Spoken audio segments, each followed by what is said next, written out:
Hi, welcome to Copenhagen again. If you were in my last live a few minutes ago, it suddenly stopped because my personal hotspot dropped out.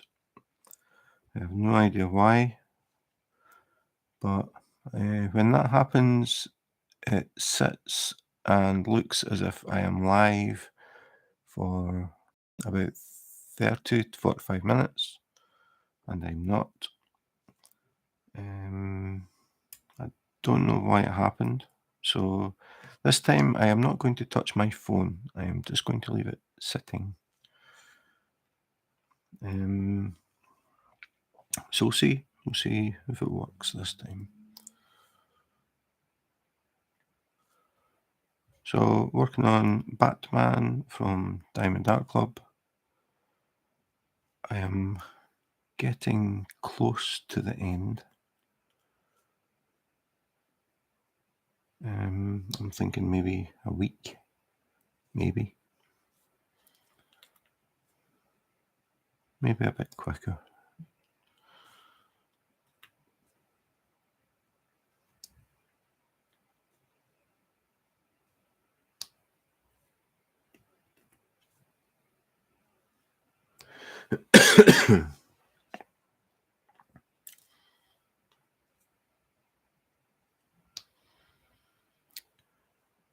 So just working on 310 black, doing all these outlines.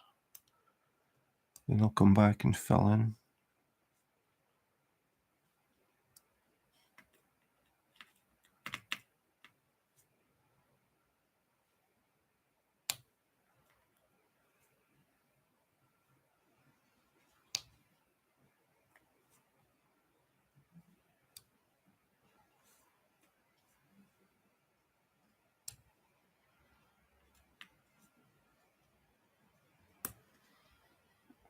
So if you're watching on replay, thanks for dropping in.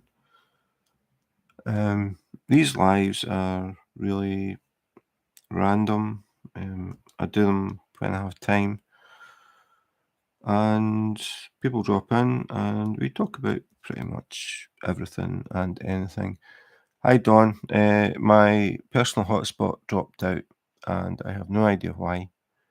It happened yesterday as well, and I found out that when that happens, it still looks like I'm live. And hi, Jennifer. The hotspot. Uh, I've been having mega problems with my normal connection. Been talking to YouTube a lot and getting nowhere. So I decided to use my mobile phone as a hotspot and run it from that. It seems to be working. It is definitely working a lot better than the normal connection. But yesterday, hi Chantel, welcome back. Um, Yesterday this happened as well.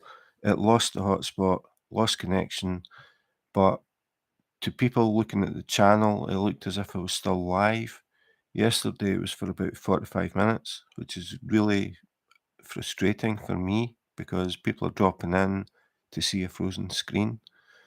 Um, I'm just noticing just now it's saying I have one person watching, which seems kind of weird since Dawn said hi, Jennifer said hi, and Chantel sneaked in quietly as usual. So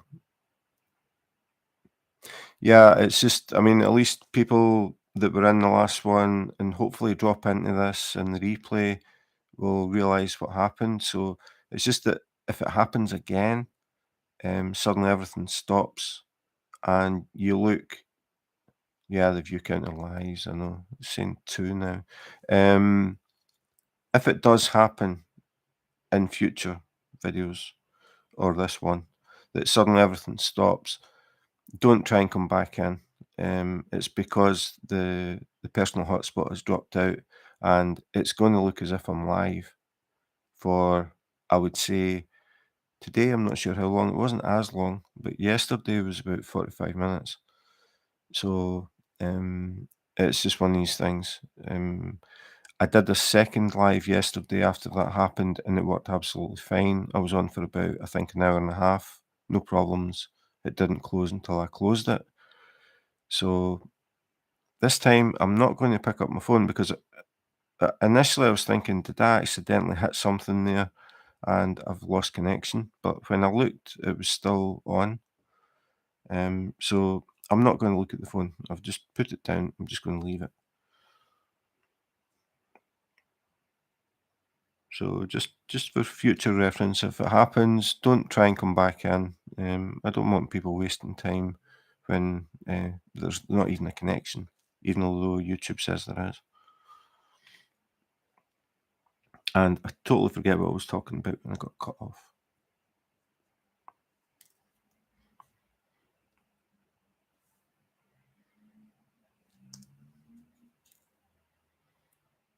I know we were talking about Diamond Art Club and how many new releases they're bringing out.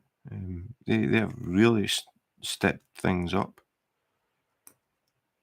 Suddenly it's, what, 50 are coming out? You weren't doing anything anyway, Chantel. Probably just sitting there skinning rabbits or something up in the mountains.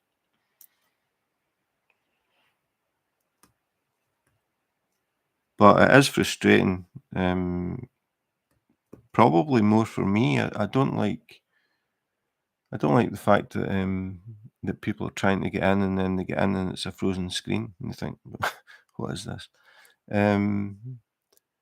So far there's just one that we really want. And which one is that, Don? Of the new ones? I don't think I've seen any that I want. But obviously we all have different things we like. And the fact that I'm a guy sort of changes things a bit as well. Like big-eyed, teary girls don't really appeal to me. Seems kind of weird. I think if I did them and put them up in the room and somebody walked in and saw them, I think they would be quite scared. The Kraken. The Kraken. Have I seen that one? I'm not sure if I've seen that. It sounds good.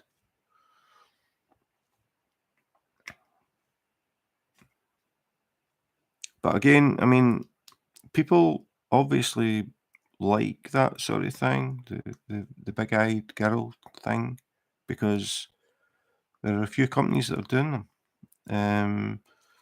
And obviously they're trying to supply what the customers want. So it's just personally for me, definitely not my thing. You're already fighting. Buy two. Make Diamond Art Club very happy. Buy two and have a race. See who finishes it first. There you go. There's an idea.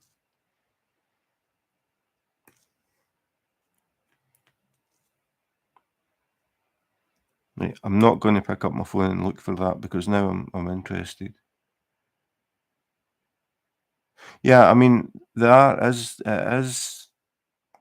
I would say it is nice art. It is, but it's just kind of for me being a guy to have a lot of pictures of teary-eyed girls is weird.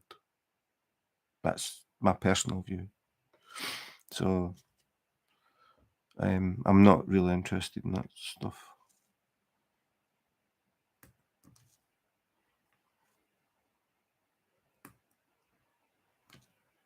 But I am definitely the minority. I'm sure the customer database for any diamond painting company is 99.9% female.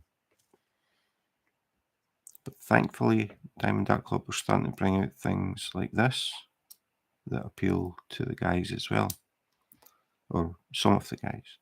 Definitely appealed to me, Batman. But I mean, the thing is, to be fair, I mean, you want a variety of stuff, and I think in the past,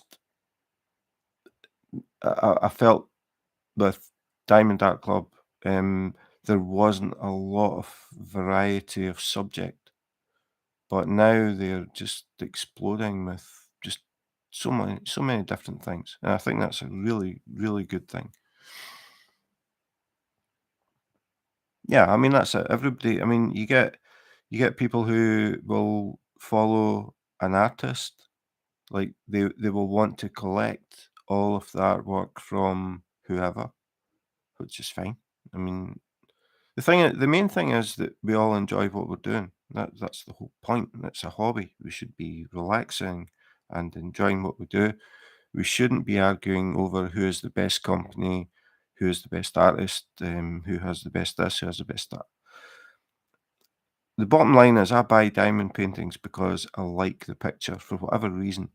I don't buy them because I think that company is the has the best canvas or the best rails or the best this or the best that. If I don't like the picture, I'm not going to buy it, no matter how good the stuff is. And if I see a picture that I really like and it's from a company that I've never heard of, I will still buy it. And I might complain that "Ooh, the drills aren't as good as, or the canvas isn't as good as, but I like the picture." And that to me is the bottom line. If I do a diamond painting, I like the picture, I put it up on the wall, and I like to look at it. That's what it's all about.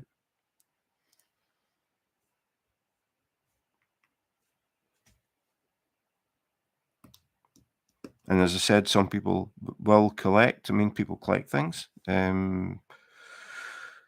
Some people will watch for a certain person's artwork. When they bring out a new picture, they'll get it because they've got all the other ones. I mean, people collect things all the time.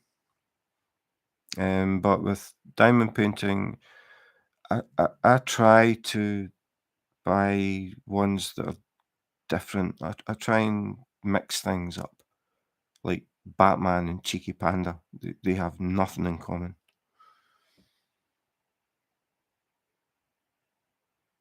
Yeah, I mean, the thing about that is, I mean, I really like the idea that companies are paying the artist some money back. Like the artist is getting something from your purchase. And obviously, when that happens, I mean, companies are companies. Companies need to make money. I mean, they have to pay overheads, they have to pay wages, they have to pay all the stuff, pay tax, copyright stuff, everything, and make a living out of it. I mean, we all need to make a living. So when you get companies that do like licensed artwork and the price is more expensive, I totally understand that. And I don't have a problem with it personally. Um, People will complain about prices of things. That's always going to happen. People are always looking for deals. That's always going to happen. Um, it's just it's how you think, and some people will look for the cheapest all the time, no matter what. They want the cheapest. If they see an original, I'll say an original, a registered, licensed diamond painting, and then they can find that picture on another website from another company who have basically just scanned it, put it through a computer, and copied the picture, and it's half the price. Some people will just go for it because it's half the price, and that's never going to change. Yeah, I wish everything was free as well. I wish I didn't have to work and pay bills and pay tax and could just walk into the supermarket and pick things off the shelf and go home. I wish I could do that, but you've got to be realistic. I mean, companies need to make money. They can't run without making money. I mean, would you run a company and at the end of the day have no money for you? It's just how it is. Do you think the stuff that you buy in the supermarket, they just buy it in and sell it to you for the price they bought it? Everybody makes money. It's a huge uphill thing though. The the artists and the copyrights and all that, it is a huge problem, massive problem. But certain companies are making little hi Nancy. Yeah, my personal hotspot decided it didn't like me and dropped out. That's what happened in the last video. Um, the problem with it is it still looks like I'm live for about 30 to 45 minutes. So if it happens again, if I disappear or it pauses, don't try and come back in. I've lost the hotspot. It's annoying, but it is not as annoying as the connection problems I have when I try to connect through the router. I've been having problems since January, so that's why there haven't been that many lives, because I was just getting too frustrated with it. I never knew when it was going to stop, and it happened a lot. So I thought, okay, I'll try using the hotspot on my phone, and it is working better. For some reason, it dropped out. I don't know why, but it definitely gives me a much more reliable connection. So just for future reference, if things suddenly stop, just don't try and come back in. Just wait, or just don't, just don't. Um, I may not come back today. I wanted to come back to explain what happened. So even if this one drops out, if people have watched the first one and it froze, and then they move to this one, they'll understand what happened, and they'll know, okay, if I'm in a live and Jim's on and it suddenly freezes, don't waste my time. He'll do another video at some point and I can go and watch that. I don't want people wasting time sitting trying and trying and trying. It's just as frustrating for me. But yeah, we were talking about the sort of copyright stuff. Yeah, it's always going to be a problem. Always. I mean, the Medusa, was it? I've already seen that somewhere else. For I never even looked at the price or anything, but um, it just that's what happens. Anything that sells, certain people in certain places are going to copy it and try and sell it. And people who don't want to spend money on the original will buy the copy, and that's it. It's a vicious circle.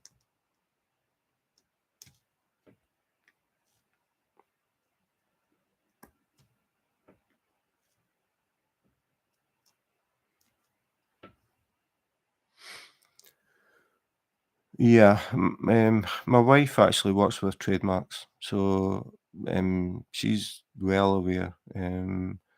The company that she works for produce headsets, and they constantly have issues with certain companies in certain countries. I'm not going to name anything, but copying the headsets, copying the boxes, copying the logos, copying everything, and then selling them. And people think they're getting a bargain because it's this make and it's a lot cheaper. They've had cases where customers have complained that they were wearing it. Well, one for sure was wearing a headset, and it started to burn, and they complained and sent it in to the company. The company were really concerned about it, looked at it. It looked like a genuine headset. They opened it up and found out it wasn't, because the components weren't up to standards and stuff. So it gives the company a bad name, because that person will say, "I bought a headset from this company and it caught fire while I was using it." It was a fake, but the box looked real. The headset from the outside looked real. It wasn't until the engineers opened it up and they realised it wasn't actually one of their headsets. Yep. And what happens is they they get served with I think it's called a cease and desist. Basically, stop copying their stuff. And what happens is they disappear and they open up somewhere else and they continue. And it costs a lot of money for companies to chase these people. And it's just a never ending story, basically.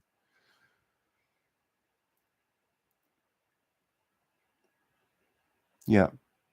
I mean, everything gets copied. Anything that sells, anything that makes money gets copied.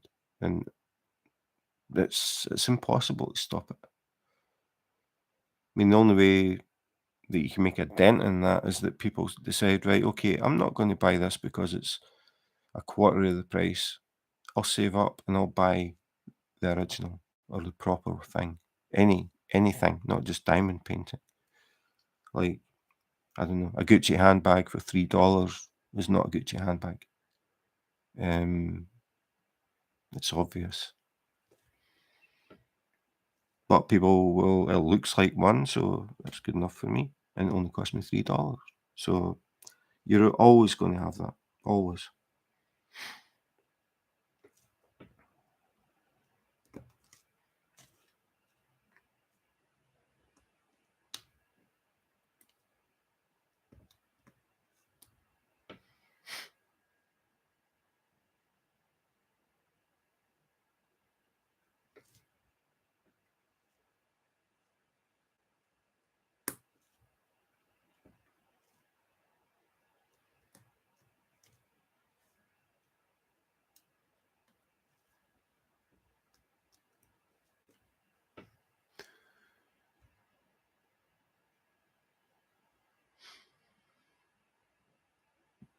Yeah, that's right.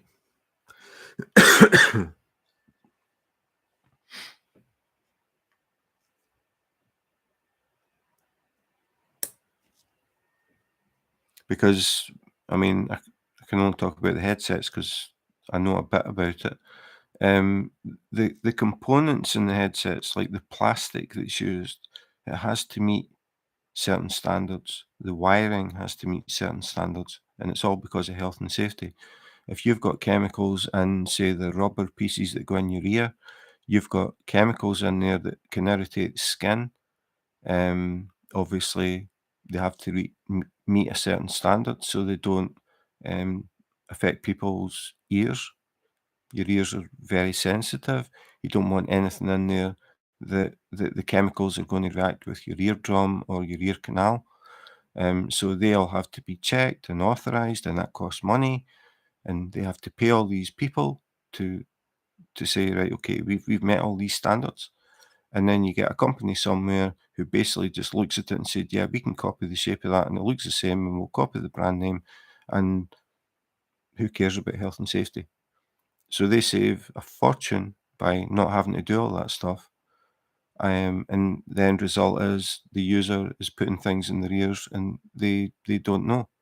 They don't know the chemical composition of the plastics, that sort of thing. But people don't think about it. They just think that looks the same as that, and that's half the price. I'll get it.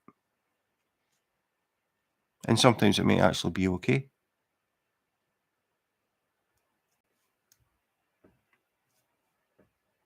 I mean, I'm sure you're going to get people saying, "Yeah, I bought a Rolex watch for $10, and it still tells the time."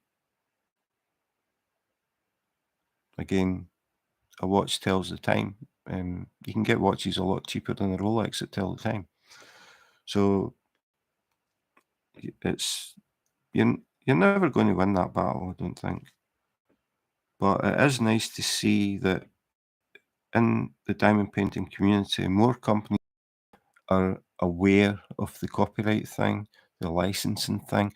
You've got some companies who are actually going out and chasing artists and saying, "Look, we've got this company. We like your artwork. Would you be interested in working with us?" And there was one that I just did a review on, a company in Germany, um, Carrot, unusual name, but they've started doing that. They're actually actively looking for original artists that they can work with and produce diamond paintings that are different. So it's really nice to see that. Yeah, I mean, yeah, there's always going to be things. I mean, I don't know if you saw the video that I did about the self-loading. I can't remember what I called it now. The amazing self-loading diamond painting pen or something like that. That's basically a syringe. In fact, I've got it in the drawer. Hang on.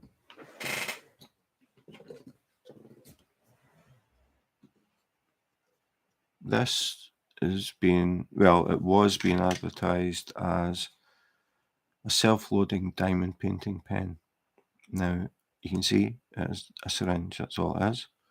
and it came with some pink wax in the end, which obviously makes it a diamond painting pen now. And in the videos, you see the tube is filled with the colour that the person is using. And when you watch the video, as they place the drills, it looks like they're just going dink, dink, dink, dink, dink, and the pen is feeding the drill. I did a video about this a while back because I saw it and it was so obvious it was a rip-off. It took me a bit of time to actually get my hands on one, but I bought one and I did a video. And I did a bit of video editing, so it looked like this pen was doing what they said. So it was a sort of a dream and a reality thing. So I did the first part where I said, okay, I'm going to try this pen. And I was like, ding, ding, ding, ding, ding. I said, self-feeding pen. Amazing. I said, okay, so that's the dream. Now the reality. So what I showed was how you just pour drills in here and they just sit in here. They don't do anything. And I showed how what I did was I picked up one drill and it was really awkward. I mean, if you can see that, trying to see what I'm picking up, I can't even see the drill. So I did the whole video. The whole point of the video was to show it was a rip-off. After saying that, people have contacted me and said, where can I buy these pens? And I'm thinking, did you watch the video? Because they're back again. I've seen adverts again. They're back. So people are buying them. So we're just talking about like people getting ripped off. This is a rip-off. There is no pen that can feed drills. How would it work? The drills are bigger than the tip of the pen. The wax is at the front. If a drill came down, it would push the wax out. So what's going to happen then? How are the drills going to turn themselves around the right way? It's impossible. Simple as that. But people see it, they see the video, and they think, wow, that's great. Fantastic idea. But it's never going to happen. But people are doing it. That's why they're advertising it. They're making money out of it. If they can afford to advertise, they're making money. So, yeah. If you haven't seen the video and you want to see it, if you're on the Diamond Painting Gym YouTube channel and just type in the search amazing, you'll find it. I mean, I like to try and be as upfront and honest as possible when I do reviews and things. There are other things that I've done, like I've actually done with Diamond Art Club. Not with, I don't mean with, I'm not affiliated with them, but I just mean with actually this diamond painting. I was talking about the dream and the reality of square drills. So the dream is you buy a kit with square drills, the drills fit absolutely perfectly, there are never any gaps. That's the dream. And that's what I showed in the video. I slid the camera along, looking at part of this, and it looked perfect, and they fit together because they've got square edges, everything just clicks in, no gaps. And I went along talking about that, and it looked perfect. I said, that's the dream, now the reality. And I switched the light pad on underneath, and suddenly there's gaps everywhere. Now, this is Diamond Art Club, and I'm not in the least way having a dig at Diamond Art Club. This is Diamond Art Club, and I would say this is probably the best diamond painting that I've worked on, drill-wise, canvas-wise, everything. It is very, very good, but there's still gaps. Now, you get people in the groups saying, I'm never going to do squares again, there's gaps. Have you ever looked at the size of gaps on round drills? They're huge. The difference is, with the round drills, the gaps are even. They all look pretty much the same, and it's just even all the way along. And I think that's what we pick up on, because when you look at the gaps in these, they're all uneven.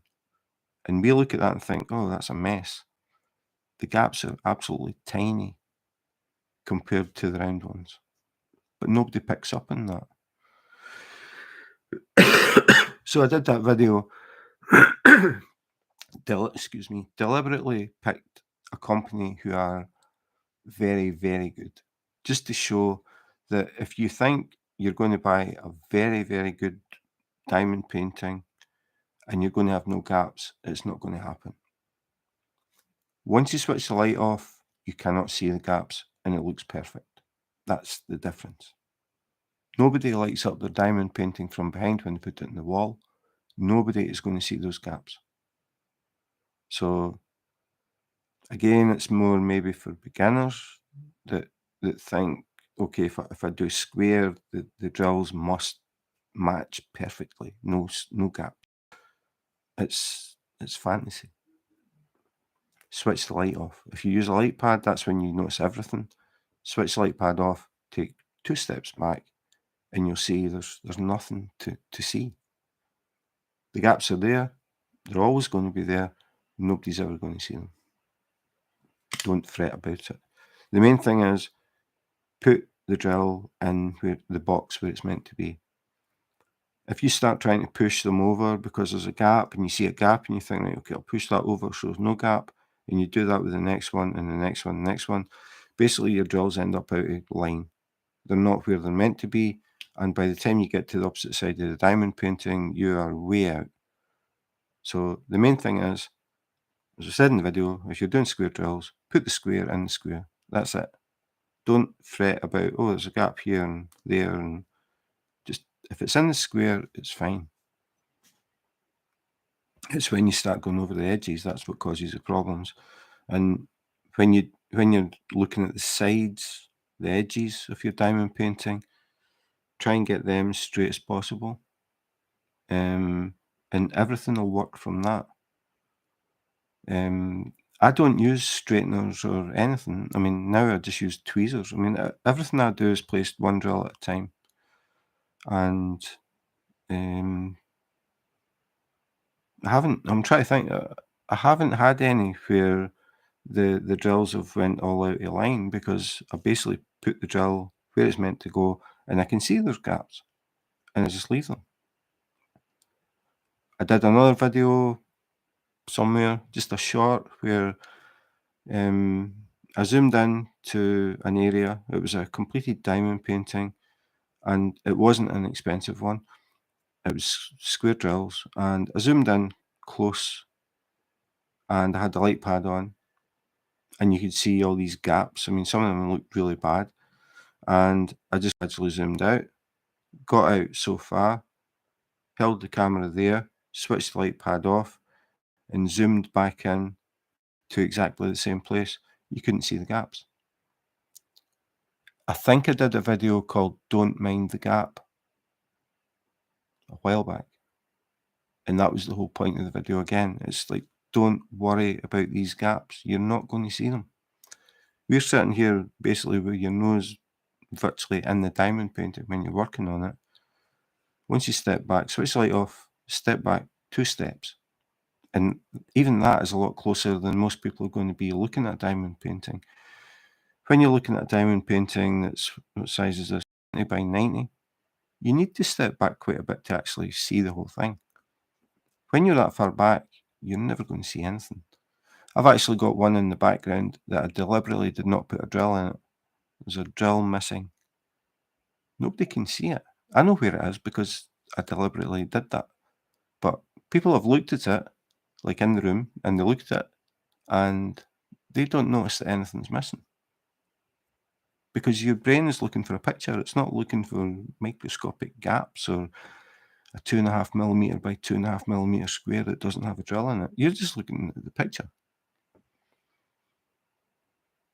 Yeah, I use tweezers all the time now. I use them for rounds as well. I just really prefer them now. Never ever thought I would say that, but I definitely do. I've always used the light pad, Don. Always. I'm going to sneeze a lot. Because I've got used to this. It's like I can see wavy lines in this. You can't see them because the camera's at an angle. But if you look straight down, there's gaps. I don't care. I know that the squares are in the square. And I know when I switch the light pad off, those gaps are going to disappear. So if you're doing it without the light pad, you're not going to notice them. What I like about the light, I mean, I just like using the light pad, but the thing, the sort of extra that I like is the fact that if I pick up a drill and it's got a tiny little bar, like a little bit sticking out on it, I don't notice it when I'm picking it up, but when I put it over the light, that's when I see it. If I didn't have the light, especially with black, I probably wouldn't notice that. And those little bars can make it a real problem trying to do a diamond painting if you've put some in and you didn't notice it, because then you have to push drills away from where they're meant to be, and everything all starts out of line, and you end up really struggling. But I've got one that I did an unboxing of that came pre-framed. Because it's pre-framed, it has a wooden frame. The canvas is stapled onto it, and there's a wooden board underneath the canvas so that when you press on it, it's not going to sag. So the light can't get through. So that is going to be the first diamond painting I've ever done without a light pad. But it so happens that I bought some light up diamond painting pens. They've got a couple of A3 batteries in them, and they light up the tip of the pen. And the idea is it makes it easier to see. So I haven't tried them, but I'm going to test them when I start that diamond painting.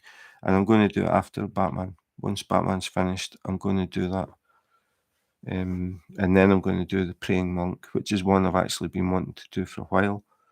But the chance to use these light up pens and see how they work. Yeah, I'm really curious as well, Jennifer. I've never had a kit like that before. So it's going to be interesting, because I think what I'll do initially is I'll do it with under just normal room light and see how it goes.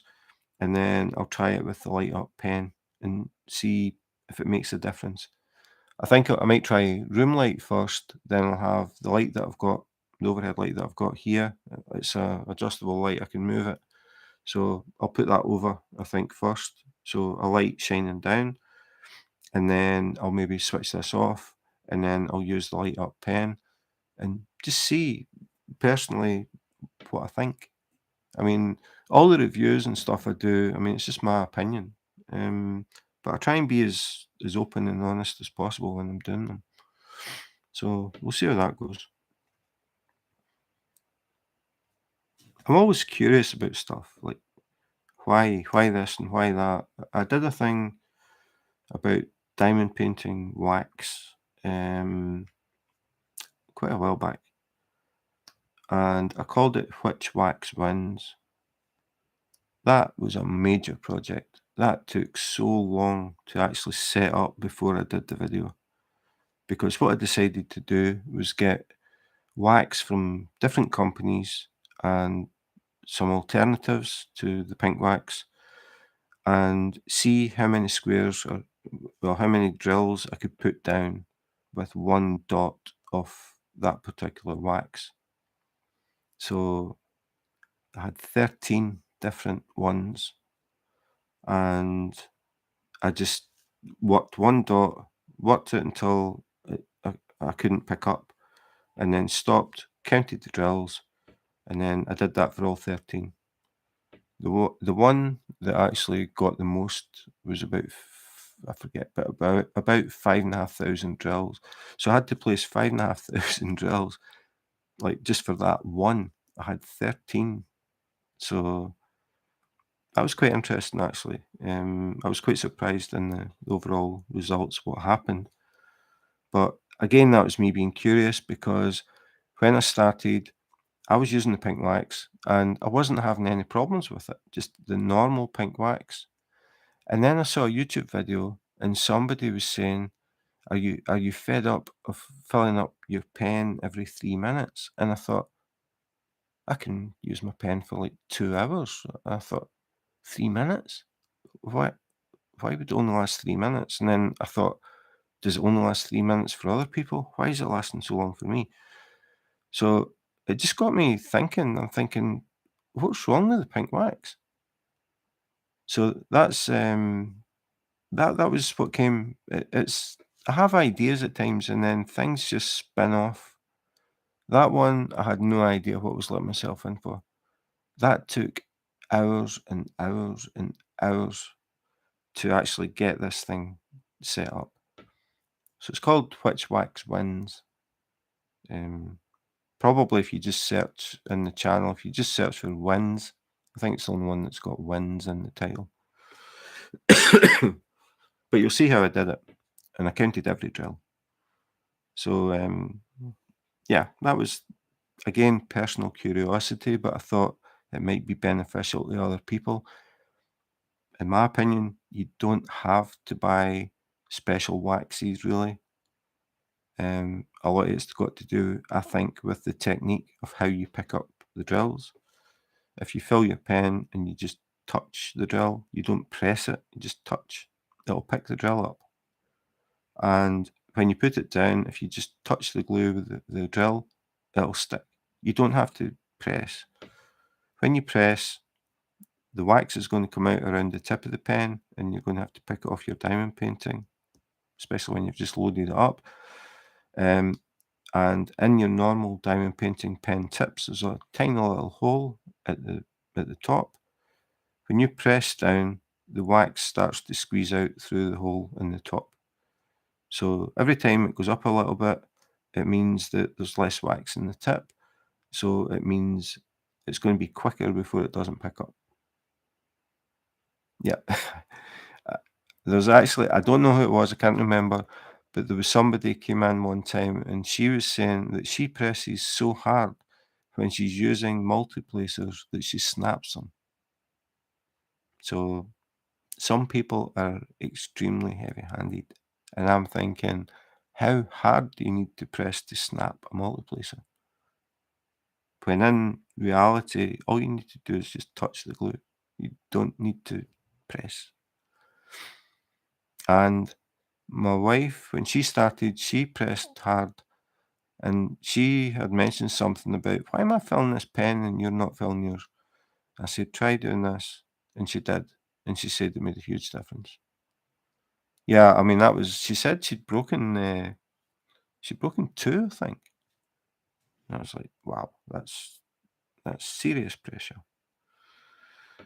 What I do is, well, I use tweezers now, so it's a bit different, but even then, I don't really press the drills down. I just put them in place. And then what I do, when I finish, like I've already done it with this, but when I finish this section, I've got this roller, which happens to be nearly exactly the size of the sheet of release paper. And I press this up and down, and then, oh, that was close, and then back and forward across. So not just one way, all over.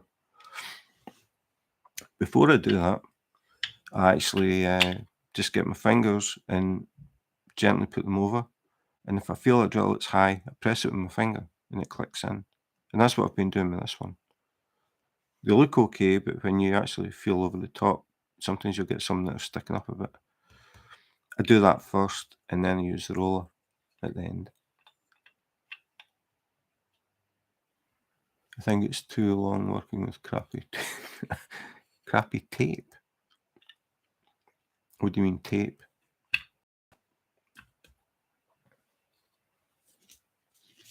I don't use that washi tape. In fact, I don't use any tape now, but I saw the thing about this washi tape, and again, it's once you get more experience, you start to realise there are things that are advertised that you don't really need, and there are things that are advertised that, okay, you might like them. Oh, double-sided, yeah. I've had some experiences with that. In fact, I've still got a lot that are double-sided adhesive. But I got one from before I got onto that, I just use masking tape, like from your DIY store. to go around the edges to cover the glue so my hand doesn't stick on it, the excess glue that sticks out. But even now, I don't use this. I don't use anything. I just keep my hand up high and I roll my sleeve up. If I'm wearing like a long sleeve, like a shirt or anything, I roll the sleeve up to the elbow so I'm not getting the material on the glue because it sticks and it ends up all fluffy and it looks bad. But I trim that off. So I'm thinking, why am I wasting time putting tape around it when I'm going to cut it off anyway?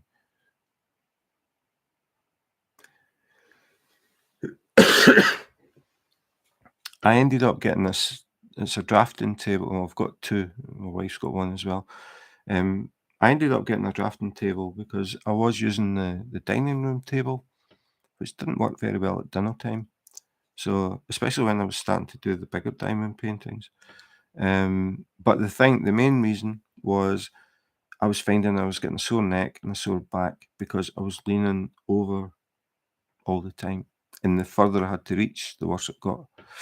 And then it started to get to the point that I'd only be diamond painting maybe 20 minutes and I would be starting to get a sore back.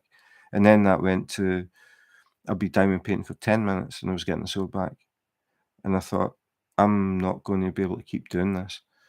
And then I saw these drafting tables and I thought, yeah, that sounds like an idea, being able to tilt the table so you're not leaning over it as much. And I got one and a huge difference for me anyway. It isn't tilted that high. If you've seen any pictures and things that I've posted or maybe some of the videos I've done, you can see that I put everything on the table. Like just now, I've got my drills, my case with the drills, my laptop, my mouse, my roller, my spoon that I use for the like 310. You get a lot of 310 in this, so I use a spoon to scoop them out of this. So this is sitting on the table. Everything is on the table. So I don't have to turn around. I don't need a side table to put everything on and like change my drills and stuff. Everything is in front of me, and the table's at an angle. And I use a chair that I can adjust the height. It's a like swivelly chair, swivel and height adjustable that I got from IKEA. It wasn't that expensive, but it's very comfortable. And I can adjust the height of the chair. That makes a difference as well. Like you're not, if you drop the chair, you're sort of reaching more straight forward than sort of arched over, if you know what I mean. And you can adjust that. So you're not always sitting in the same position. And it works really, really, really well for me. A light pad with, oh yeah, a light pad with, I've seen them and thought, I mean, there's a lot of things I see and I think, how can people work with that? Um, do you not get a sore back, Don? I couldn't go back to doing that again.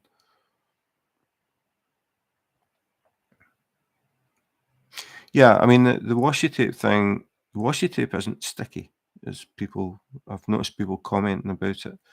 The main thing is it's colourful, and some people use it as a border when they frame. Some people just use it because they like it. It looks nice. And again, this gets down to personal choice. Like wax. Like some people buy wax that's scented because they like the smell of cherry blossom or they like the smell of lemon tea or whatever. And some people are thinking, why am I spending extra money when the pink wax does the same thing? Again, it's a personal choice. But the options are there and people will go for things that appeal to them. And again, that's a good thing. It's varieties there. People can try and buy things and find out what they like. Yeah, I mean, yeah, but I was spending a lot of time, like sessions that were lasting hours at a time. Um, my first diamond painting was a 60 by 60, which probably if I had any idea what I was letting myself in for, I wouldn't have went for something as big as that as for my very first diamond painting. It was double-sided adhesive. The only saving grace was when I ordered the diamond painting, I ordered a light pad as well. I am so glad that I did that because a lot of the picture was very dark, like dark greens and black, and I think I would really have struggled to actually see the symbols. So the light pad was definitely the thing that I was really pleased that I got.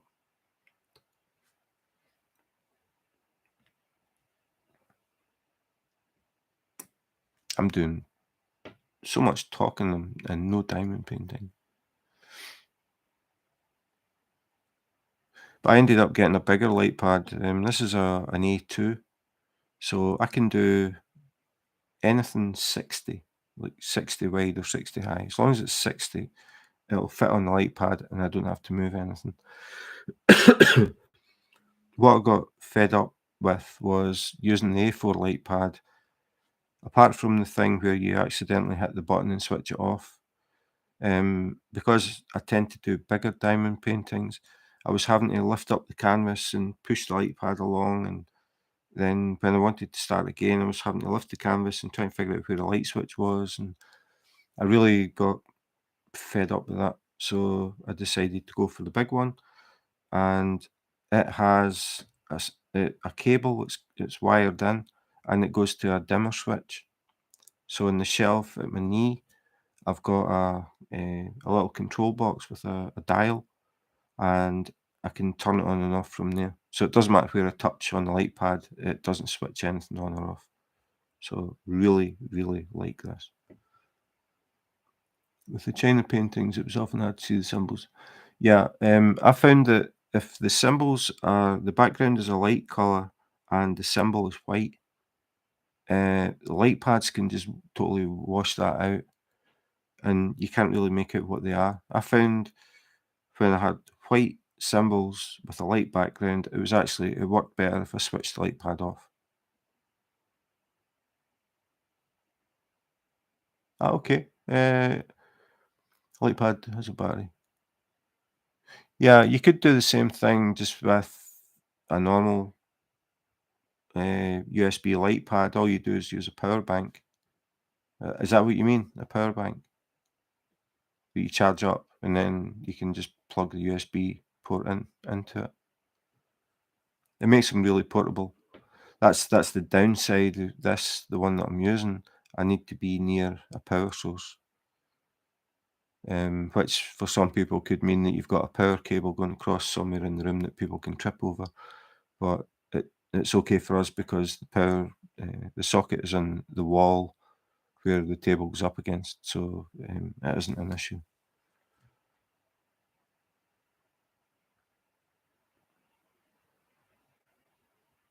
So what kind of battery is it then? I don't think I've seen one that has a battery. I've got a couple of A4s that are basically the same, except one when you switch it on, it starts on the brightest setting, and then you knock it down one, and then it goes off. The other one, when you switch it on, it starts at the lowest setting and goes up and goes up and then goes off. All right, I've never seen that done. Is the battery? I take it it's not replaceable then. So if something goes wrong with the battery, is that it? Your light pad is in the bin.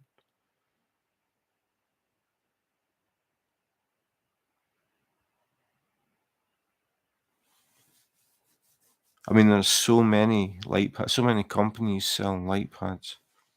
The big problem with the not replaceable, yeah. I mean, it should last. I mean, the light pads use very little actual power. The big problem with them is the connector for the USB light pads.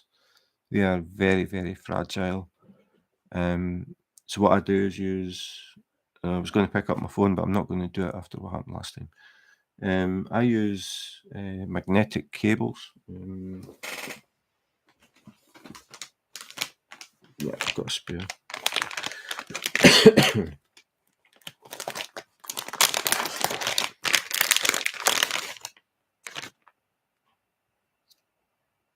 I've got a spare that hasn't even been used. I use magnetic cables for the light pad. Well, I did for the A4s because, as I said, the connections are really, really flimsy, and if it's going to break, that's where it breaks. So instead of plugging in and unplugging, and if somebody maybe trips over the cable or pulls the cable by accident, Huey on, okay. I've never, I mean, I'm sure they probably are out there, but the ones that I always saw basically were USB, and then I saw this one that had the dimmer switch, and I just went for that. But you get, if you're buying a light pad, I've touched on this in videos, but you can get, like, normally light pads are USB, so you've got a USB connector that goes into your power supply, and then you've got the connector that goes into your light pad. Now, it depends what, got all these connections, right? But you get these connectors, different types, and they're magnets. So you would have, this would go into your light pad, and yeah, if you imagine that's plugged into your light pad and somebody trips over the cable, this is still in the light pad and this pulls away. It's just a magnet. So it means that you leave this plugged in to your light pad all the time. So there's no wiggling, no pulling, no pressure on it. All it is you have this at the end or something similar. The ones that I've actually used are round, and then the cable just connects. The advantage is they come with different connectors, so you can charge your phone with them, which I've got going at the moment.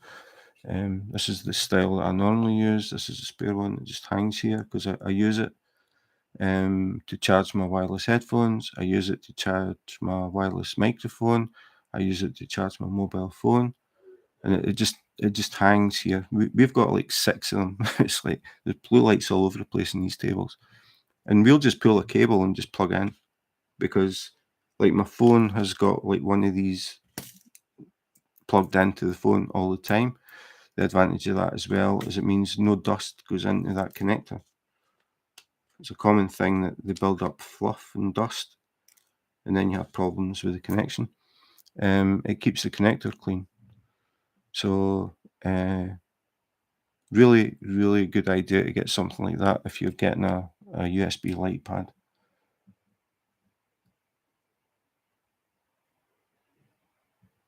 There's loads of different styles. I mean, that one there lights up blue. This one I don't think lights up. I haven't even used this one. I just got some spares because they're so handy. But it means we don't need to look for adapters and stuff.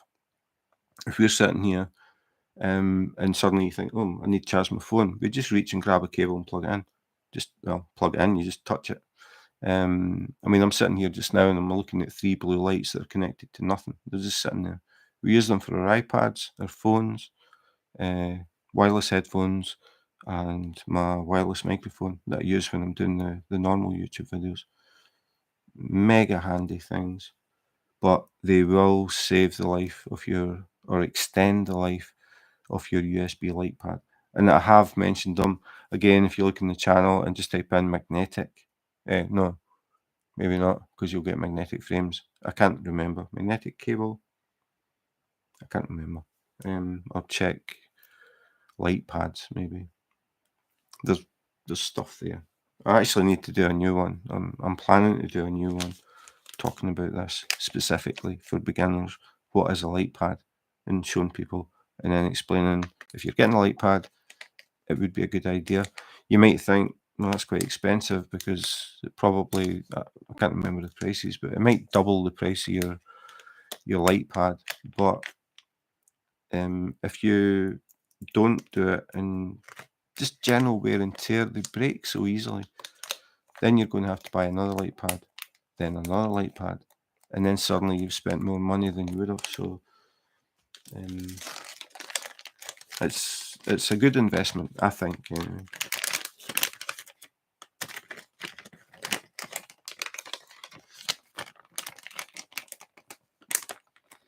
when you get the magnetic cables, they come with normally 3 different connectors. So, you'll get one for an iPhone, you'll get one for Android or whatever. You get one with the new, can't even remember what they're called, the new connectors for the iPads and stuff. So it's not just like one cable and one connector. So you can have one cable, you can have one connector in your phone, one connector in your light pad, one connector in your iPad, and you can use the same cable. Just move it and just stick it up. Use the magnet. Really, really handy thing.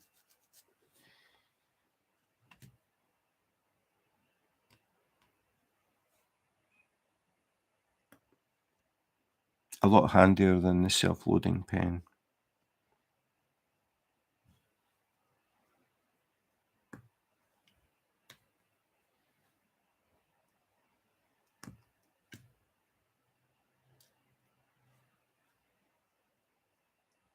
I'm never going to get Batman done at this rate.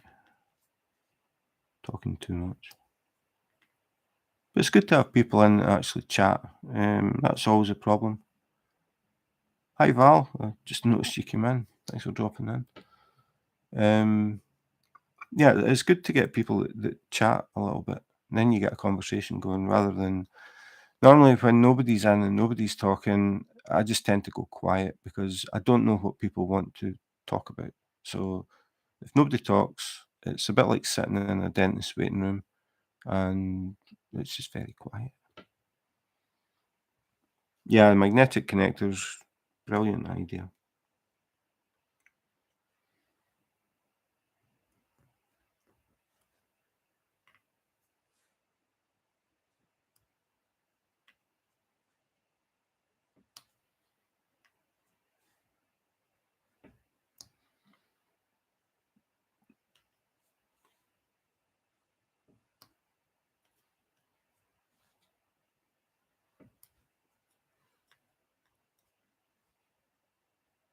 If I hadn't been talking, I could have had this whole section done.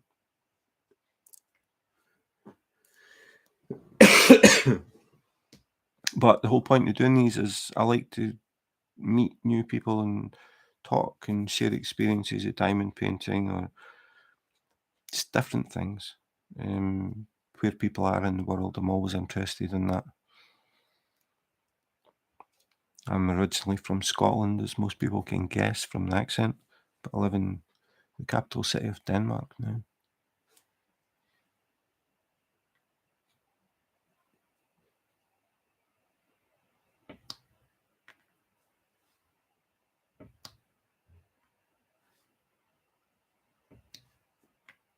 So the connection seems to be, I know I'm tempting fate, but the connection seems to be working fine now. So I think the moral of the story is don't mess about with my phone while I'm doing these. Texas, oh, cool. My wife's brother lives in Texas. In fact, do both brothers live in Texas? I can't remember.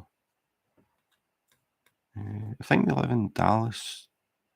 The one that I've met anyway, the one that's came over and visited. I think they're in Dallas.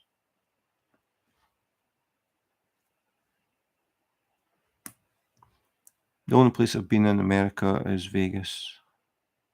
I went to Canada for a month, ended up in Vegas at one point. That's the only place I've been in America. It's very hot in August in Vegas. I found that out.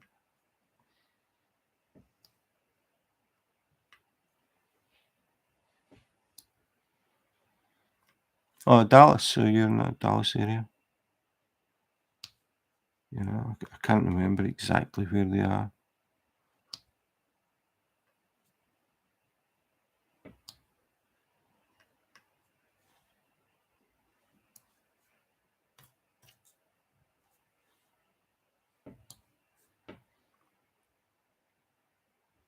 Yeah, tell me about it, Don. That was, I mean, I'm glad I went, but yeah, if I was recommending when not to go to Vegas, it would be August. No, it was mega hot, unbelievable. Hi, Anne. Thanks for dropping in. DVCMBR94. Watching TV while working, which is why I don't join in. Open. No, thank you. I appreciate that. I mean, I know a lot of people just drop in and listen for a bit and then disappear again, but it's nice to get a bit of contact with people. So you're in New York. Another multitasker. Watching TV while working and listening to me at the same time. I don't know how women can do that. I would just be, I'm working, everything goes off. Just like we were talking about reading earlier. When I'm reading a book, I can't have anything on in the room at all. No radio, no TV, nothing. If I have something on in the background, I can't concentrate on what I'm reading. I think that's a typical guy thing.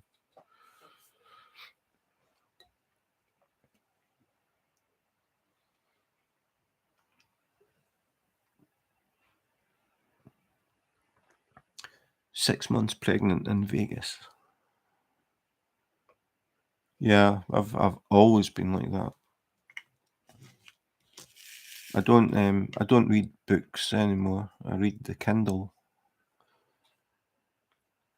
My stepdaughter, she's book crazy. She goes to things and buys books all the time. And I keep saying to her, save the trees, man. She doesn't listen. She collects books.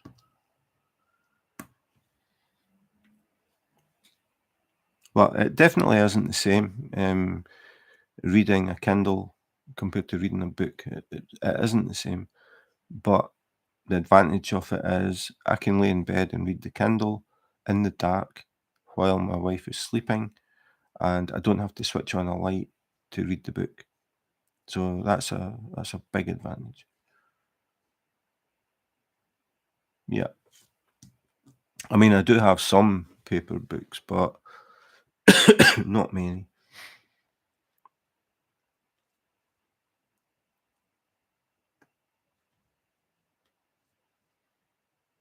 And with the Kindle, I tend just to go into the Kindle store and download free books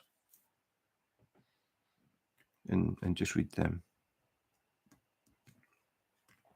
I don't read anywhere near as much as I used to read, but I read every night when I go to bed. Yeah, I used to collect Terry Pratchett books. I don't know if anybody reads or has read Terry Pratchett. I really liked his sense of humour. I thought he was a very clever guy.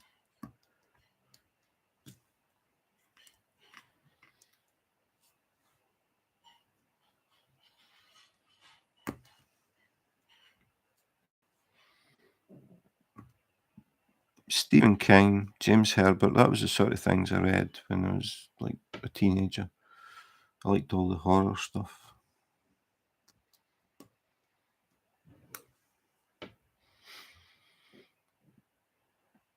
Yeah, that's definitely a problem, as my daughter-in-law, my stepdaughter, has found out since she moved with her boyfriend to their own place.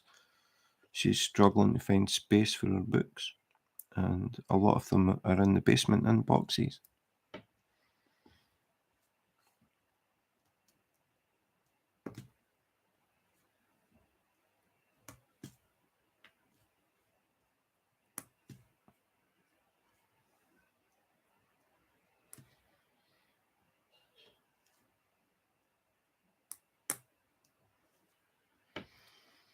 Stephen King, oh, Dean Koontz. He changed from Dean R. Koontz to Dean Koontz, didn't he? I used to read that stuff as well. Anne Rice, I think my wife used to read Anne Rice. J.R. Ward, no idea. Is J.R. Ward, is that more horror?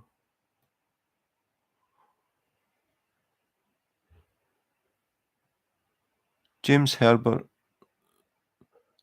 I think, I'm trying to remember now. The Fog, was it The Rats? The Fog. The Fog by James Herbert was probably the first horror book I read. And then I collected all his books. Stephen King, I had a few of them. Paranormal. Oh, okay. Yeah, I'm sure my wife's mentioned Anne Rice before. I mean, I know she's famous, but I haven't read any. Or are you talking about J.R. Ward? Is J.R. Ward paranormal romance? Yeah, the romance part probably is what puts me off. I like good old horror. Right, okay, J.R. Ward, paranormal romance. My wife would be interested in that.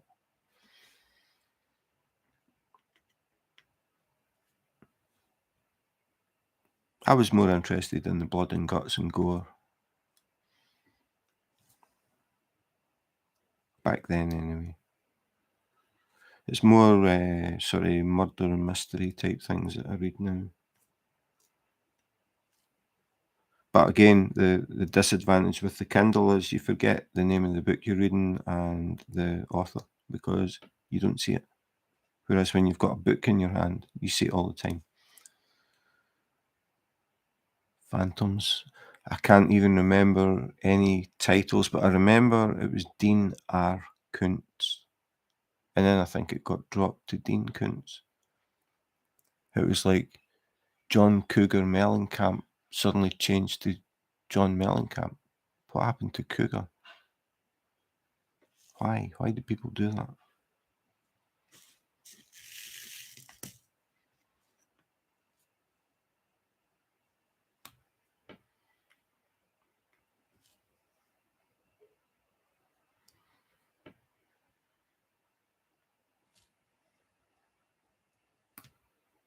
I've still got some Terry Pratchett books that I haven't read that are actually sitting here. Asimov, yeah, I think I tried Asimov a long time ago. It wasn't really my thing. Heinlein, that's a new one. Arthur C. Clarke. I can't remember anything Arthur C. Clarke wrote, and I know he's mega famous, but there you go. Heinlein, though, I've never heard of.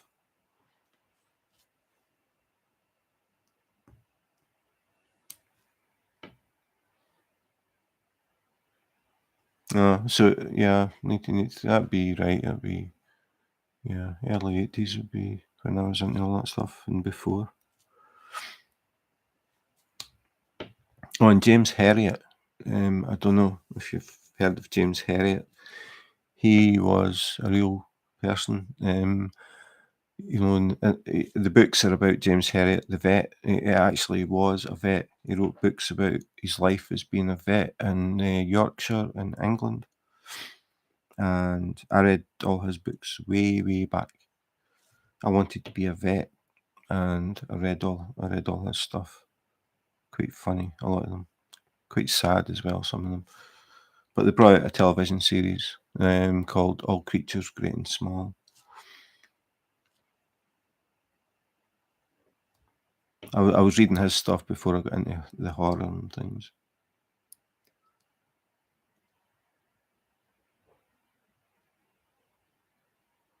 Right, the Asimov stuff. I always thought Asimov was like sciencey, but again, I'm thinking way back.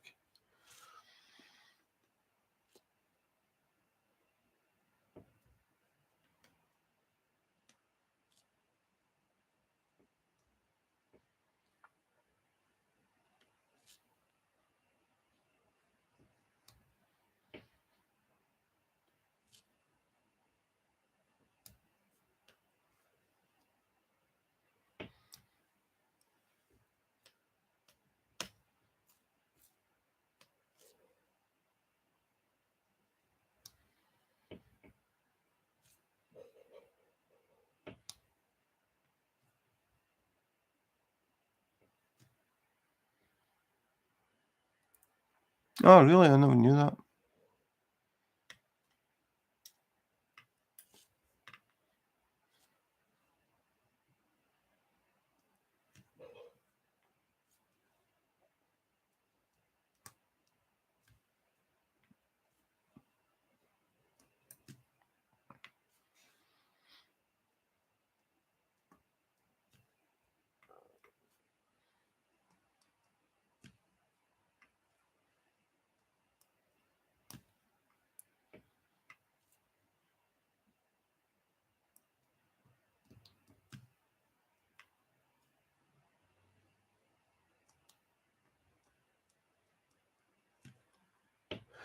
I don't know why this just popped into my head, but here's a random question for everybody.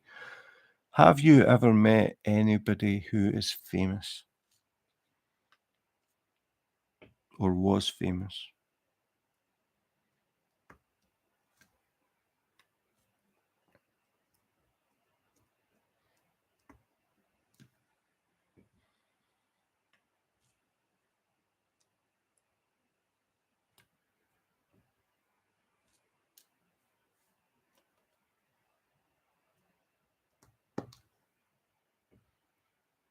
Oh, mainly military, so they wouldn't be famous to me then.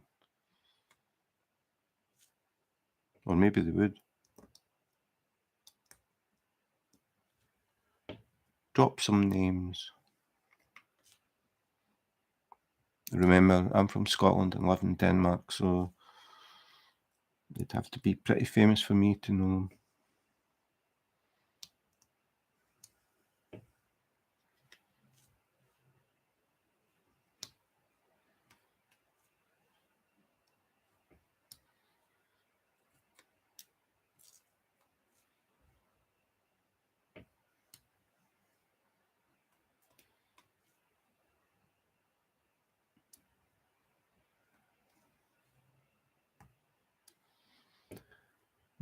Is it a restaurant she worked at?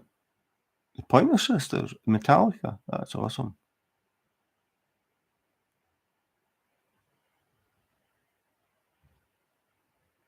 I've never seen Metallica. My wife and I are into all that sort of music. We've seen quite a lot of bands. We're trying to catch them before they kick the bucket, basically. We went to see Scorpions in Sweden. We've seen Black Sabbath, Saxon, Girl School. Who else? I can't remember. It's one of these things where you put yourself in the spot and then you can't remember, but we've seen a lot of rock bands.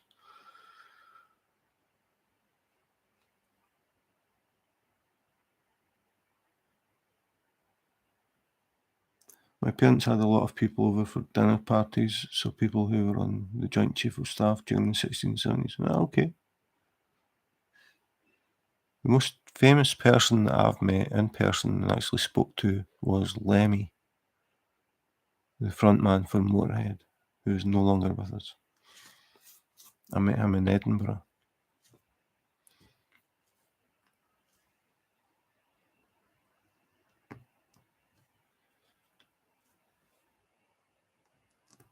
And got the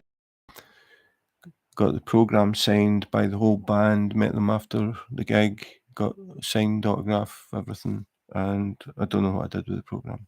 Lost it. Chris Christopherson, Kenny Rogers, that's cool. My brother-in-law that I was talking about, who lives in Texas, he used to work for a company that built, what was it you call them? We mentioned them yesterday, actually. You know, the big, what do they call them? RVs? Those big things that people drive about, and it's like a house on wheels. He worked for a company that built luxury ones, and they would get customers coming in to get them serviced and that type of thing. He serviced them for what's his name? I've got Kenny Rogers in my head, and it isn't Kenny Rogers. Willie Nelson. Willie Nelson, and Marilyn Manson. Not Marilyn Manson. Marilyn, the weird guy. Oh, Led Zeppelin. Giles. Cheap Trick. Nice. How did you manage to meet Led Zeppelin?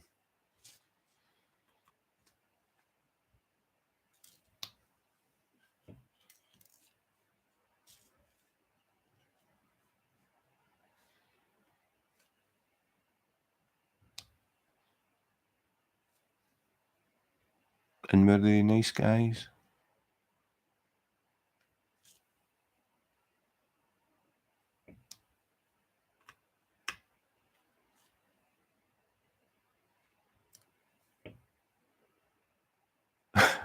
Just wandering down the street and just bumped into Led Zeppelin in the supermarket, as you do.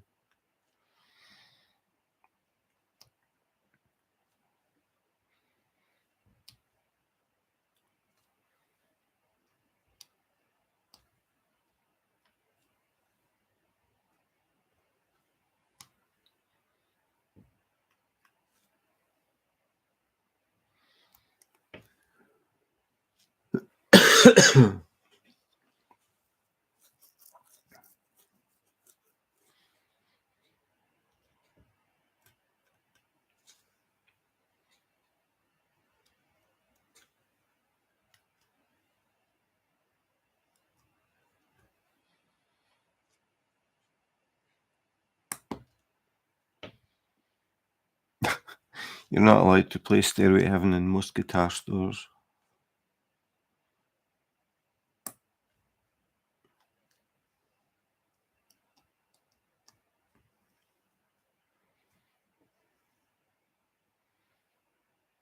Seriously?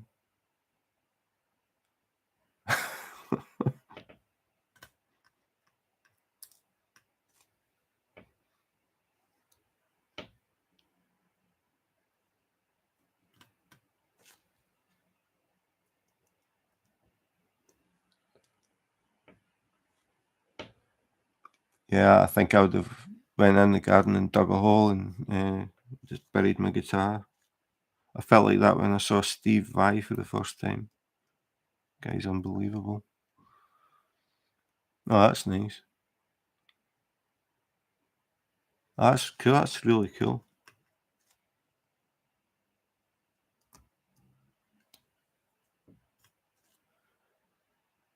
I've met a guy that nobody will know, but he was sort of famous in the UK. If you were a kid in the sort of 70s, I think, yeah, 70s. Hi, Helen. You might know about this one. There used to be a children's show called How, and it was a sort of it was aimed at, I don't know what age group, like maybe 13 to 16, maybe. It was called How, and they always said how, and then there'd be something like, um, well, the ones that I got involved in were, how do you tell the difference between a male and female tortoise? That was one of the questions. How do you find a scorpion in the dark? That was another one. But back then, it was always how things, and it was educational for kids and entertaining at the same time. So many years later, um, I was doing talks, like public talks and things about exotic animal husbandry and snakes and spiders and all that good stuff. I've been doing it for a long time, and Scottish Television got in touch with me and said, "We are looking to do a couple of things on how." I didn't even know the show still existed. Um, we're looking for someone that can supply us with a male and a female tortoise and possibly some tortoise eggs and also some scorpions, emperor scorpions. And they said, "We heard that you might be the man to speak to." And I said, "Yeah, I can definitely get the scorpions. Not sure about the tortoises though, but leave it with me." So I managed to find a guy in Fife who bred tortoises, and I borrowed a male and a female and some eggs that hadn't hatched. So I had some tortoise eggs as well. So they said, "We're going to do a couple of things. One is, how do you tell the difference between a male and a female tortoise? And the other one is, how do you find a scorpion in the dark?" So they sent me the script and asked me to read it, and I ended up actually changing quite a bit because some of the things they were saying just weren't right. So I did that, and I took the tortoises and the scorpions to Cowcaddin Studio in Glasgow for Scottish Television, and they did the things. And when I went in, I remember the guy Fred Dynage from when I was 12, and I honestly thought the guy was dead. I thought, like, he'd be that old. I walked in the studio and Fred Dynage was sitting in front of me, and I thought, "I can't believe this guy's still here." Um, Really funny guy. I spent all day in there. I mean, this things that recording that they did took maybe, I don't know, maybe about 2.5 hours. It was a nightmare. I did not know that tortoises could pee so much. Every time they picked up the female tortoise, it peed, and they actually ran out of kitchen roll and had to send somebody to a supermarket to get more. Um, but I ended up staying there all day. That was really cool. So Fred Dynage, mega famous if you were a kid in the 70s in the UK.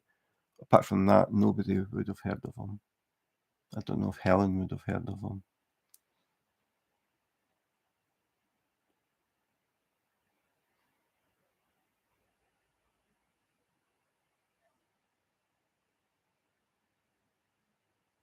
Oh, I just realised. Hi, Alice. I think, were you asking me if I'm totally recovered?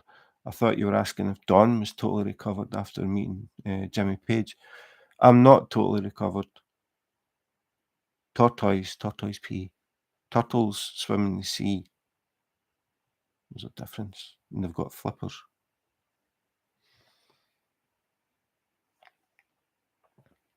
Fred Dynage, he was the main guy on How, thick-rimmed black glasses. He swore like a trooper, not on air, but he liked to swear, which was a surprise.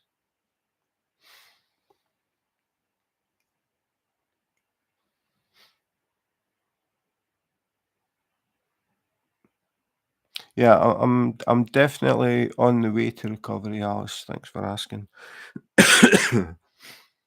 I don't have the achy muscles and joints and things, and I've been on here for an hour and a half, and I'm still talking. So, not getting much diamond painting done though, to be honest.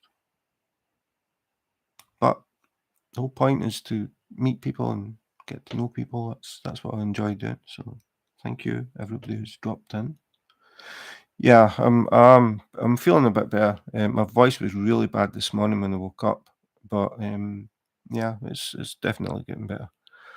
So I'm expecting to go back to work on Monday. Ah, you're talking about stroke. Yeah, I'm not totally recovered. I don't think I ever will be. I've still got like tingling in the right hand side of my face, and my little finger doesn't move as well as on my right hand. It doesn't move as well as on my left. But yeah, I mean that was just totally out of the blue. Just at work, washing my hands, and suddenly that happened. But I was very, very lucky. I mean, the symptoms I've got are nothing compared to what could have happened. Um, Yeah, I'm on blood thinning medication for the rest of my life, and I'm on every time I try and remember, I forget this. What do you call it? Cholesterol. I'm on cholesterol reducing pills for the rest of my life as well, and I've got an appointment with a physiotherapist on the 4th of May, May the 4th, Star Wars Day.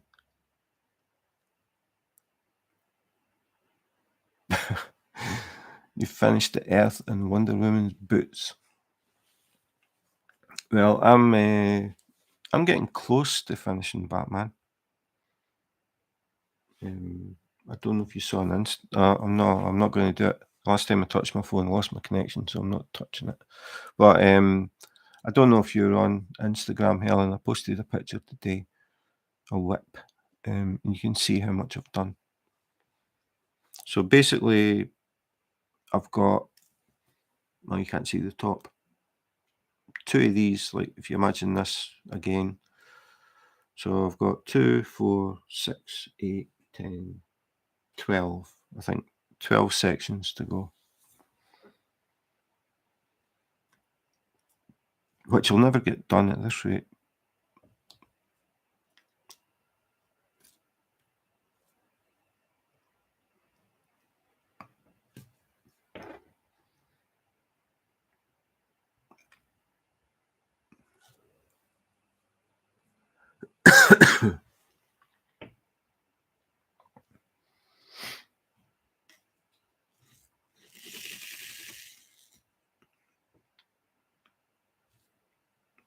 That's okay, Helen. It's just that I was on earlier and I'm using a hotspot through my mobile phone, and for some reason I lost connection. So now I've decided when I'm doing these lives, I'm not going to touch my phone because I had my phone in my hand. I don't know if I accidentally hit something or what happened. So I'm not going to do it.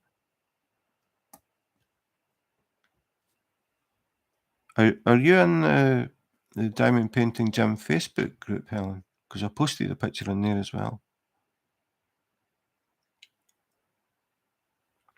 Oh, I can show you. Yeah, I can show you on the key.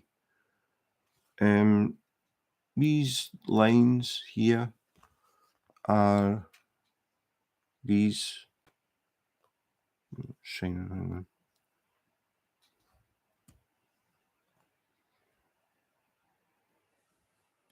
Try to get the glare off it. Those lines there are these things. So I'm on this section. Yeah, I'm on this section. Then I'll be going up to the end of the Batman logo. So I've got those two sections and then another two, roughly. So it's all this Batman section. That's what I've got left. The rest is done. Yeah, I've got a Facebook group. It is the quietest Facebook group on the planet Earth. Nobody talks. I set it up a long time ago. The idea was that people who diamond painted could go in there and chit chat if they wanted to. It's became obvious they don't want to. So I don't run it much because I don't have time. But I normally on a Wednesday I'll post a whip Wednesday, try and find out what people are working on. And it is extremely quiet.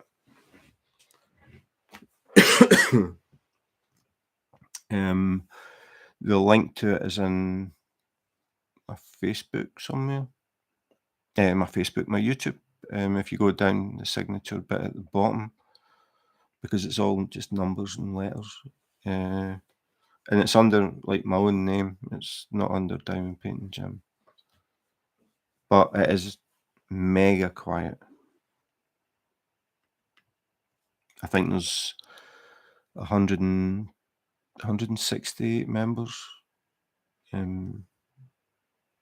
But they just look but don't really do anything.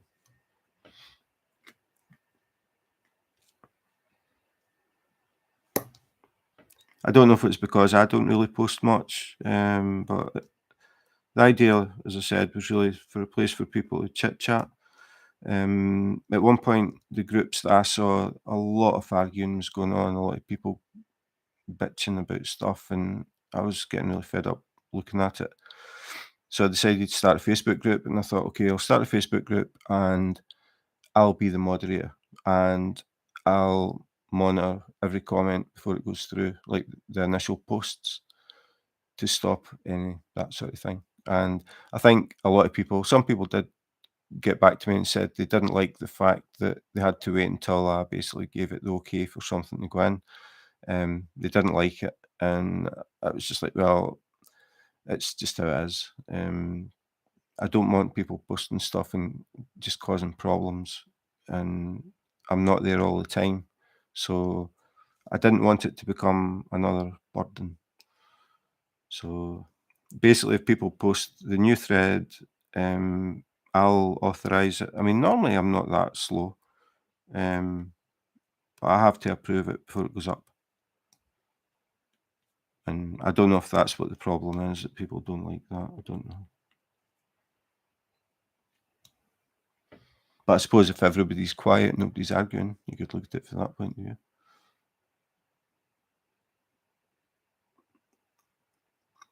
Yeah, I mean, again, it's time. It's all time. Like doing these videos and stuff takes up a lot of time.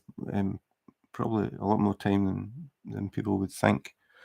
Coming up with ideas for the videos and actually sitting down and doing them and thinking ideas for new videos, especially aimed at beginners and things. Takes time. Everything takes time. Um, and then the Facebook group, it's just became a Whip Wednesday thing, really. There's so many groups though. It's just one of thousands of diamond painting groups.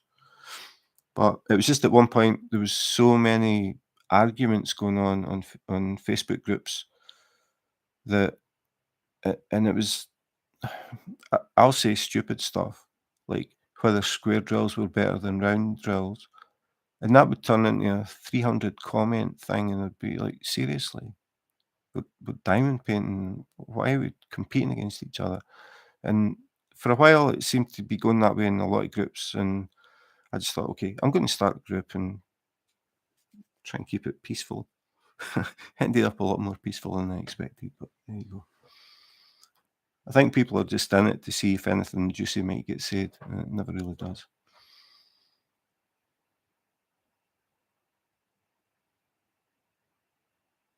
Yeah, social media can just be a drag at times. It just brings you down.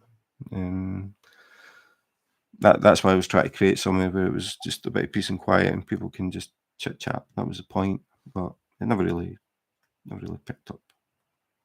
As I said, there's 168 members. I mean, how many people actually go in and look at it? I don't know.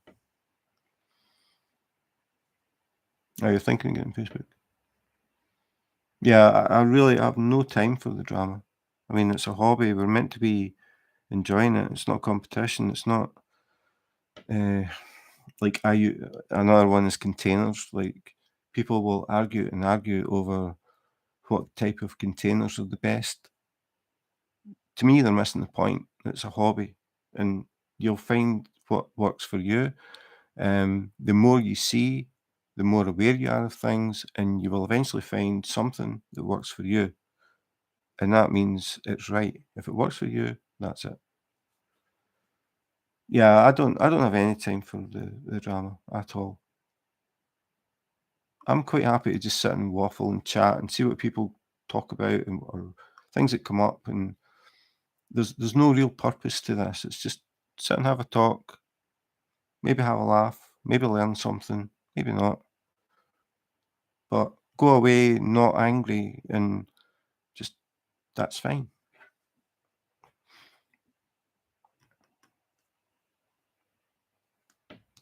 I mean, I'm perfectly happy that people share ideas.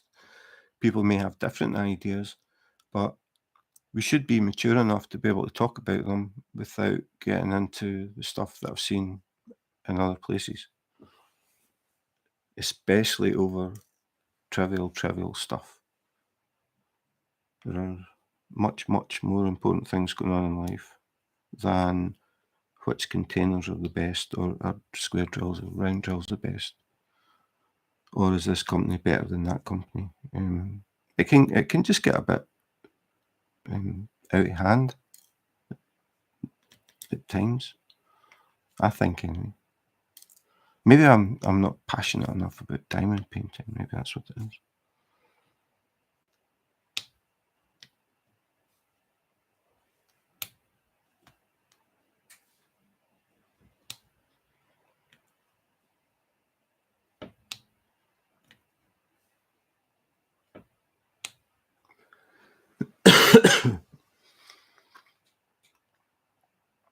Yeah, that's it. I mean, it's a hobby. That's the whole thing. We do this. The idea should be you do it to relax.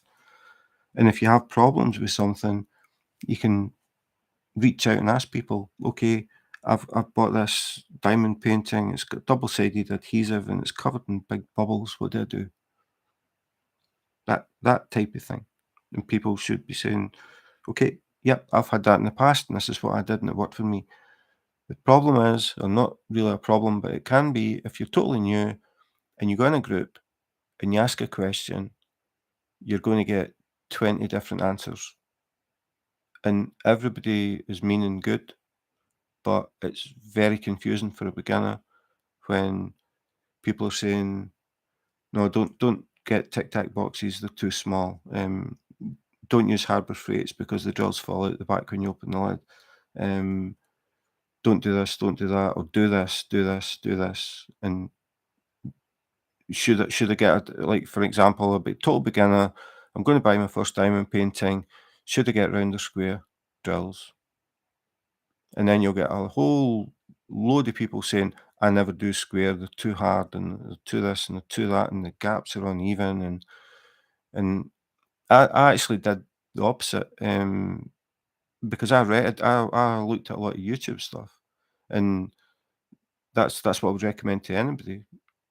Just put in diamond painting beginner, and watch YouTube videos, and you'll get a lot of different ways that people do things, but you can see how they do it, and you will pick things that you think suit you.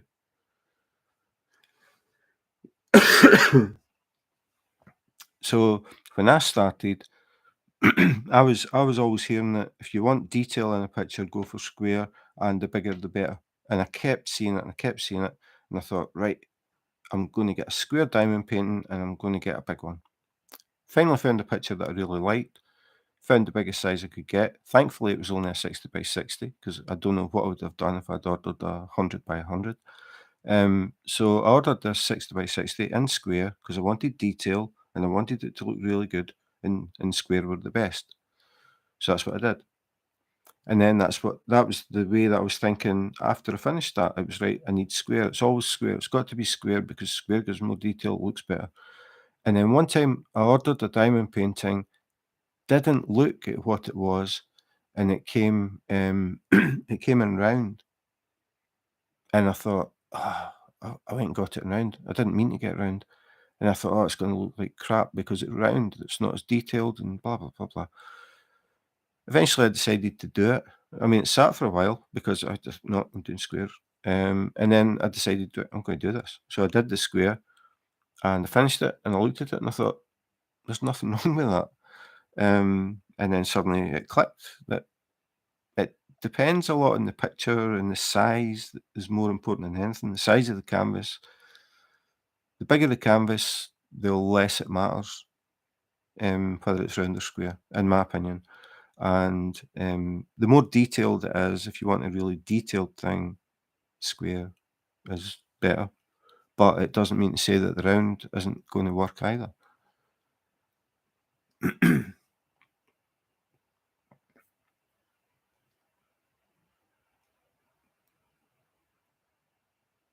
Yeah, we're talking about the helping each other thing instead of tearing each other down. Is that what we're talking about? I mean, it's obvious. I mean, it's a hobby. I mean, this is what we do for enjoyment, or we should be doing for enjoyment.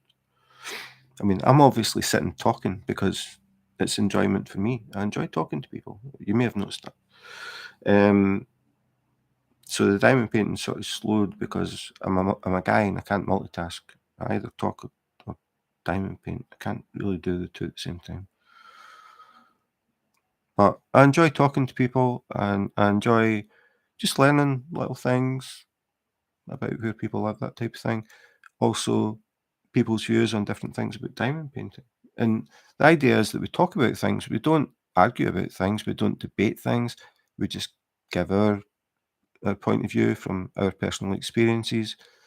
Like containers, right? We'll pick that just as a thing. People that use some kind of storage system for your drills, what kind of storage system do you use?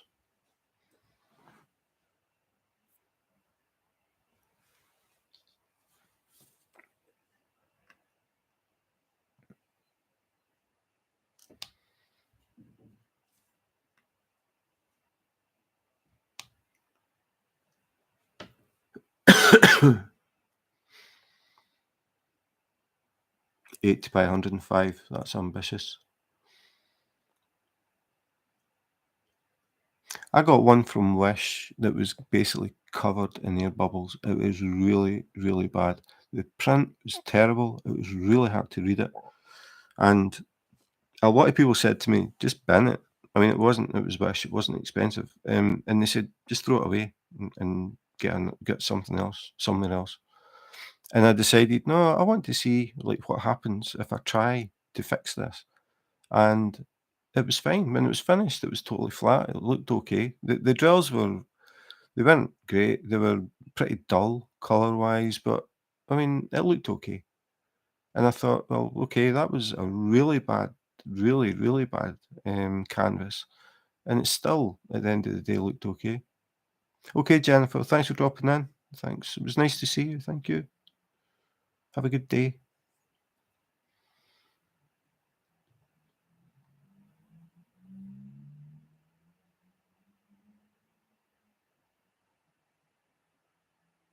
I mean, to me, that's the thing about if we're talking about diamond painting, why we talk to other diamond painters. I mean, I think sharing experiences with problems is the thing. Somebody somewhere's had the problem that you've got. Did they manage to fix it? How did they manage to fix it? That sort of thing. That's really, really important to beginners. Hi Jean, thanks for dropping in. Use baggies, Harbour Freights, 60 jars, cases, whatever. Just whatever. Um, the baggies, for me, for a beginner, the the labelled and numbered bags that come with some of the kits are perfect for a total beginner who doesn't know if they're going to take up diamond painting. You don't want them spending money on containers. Um, I use Tic Tac boxes, and I have done videos explaining why.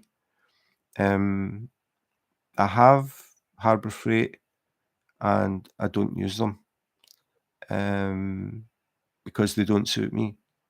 And I know a lot of people use Harbour Freight. And again, for beginners that go into groups, that can become quite a heated thing.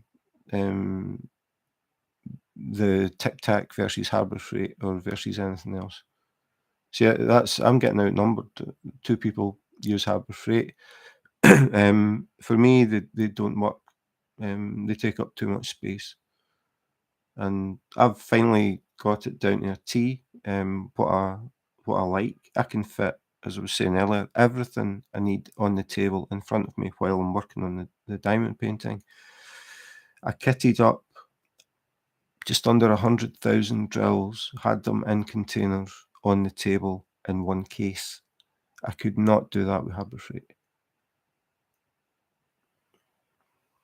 What was it? 51 colours and nearly 100,000 drills. But that's not true though. The secret weapon on that was this thing, because I had 3 sections of this full of 310. These things are great if you have a lot of one colour.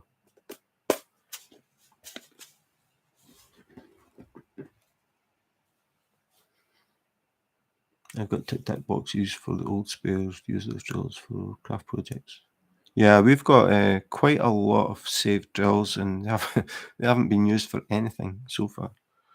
But I mean, I think it's good for beginners to realise that there's more than one way to skin a cat, sort of thing. Like you you don't have to use this particular container. You can there's varieties, there's variation. It's whatever suits you. You won't really learn what suits you until you do it more. You'll find things and you think, "No, I don't like this." Like like the drills that come in little baggies of 200 and big strings, which is okay when you're doing a small diamond painting, but when you're doing a big one and you're having to manually count over 500 bags before you even do anything, just to make sure you've got your drills, then you've got to manually cut open 500 bags. Then you start to think, no, I don't really like these 200 baggies. If you're doing small kits, might not be an issue. So again, it depends what you actually do as well, I think. Yeah, okay. Yeah, so we won't fit into a 60. I've got 80, like my cases hold 80 containers, but it's Tic Tac boxes. But I've done a few diamond paintings that have over 80 colours. So I got two cases. So now I've got 160 slots. And the combination of that in that big container, I can pretty much kit up everything for any kit up to, I don't know. I don't know. The biggest one that I've got that I haven't started yet is 155 by 60 or something. But I reckon I'll probably still have space. We'll see.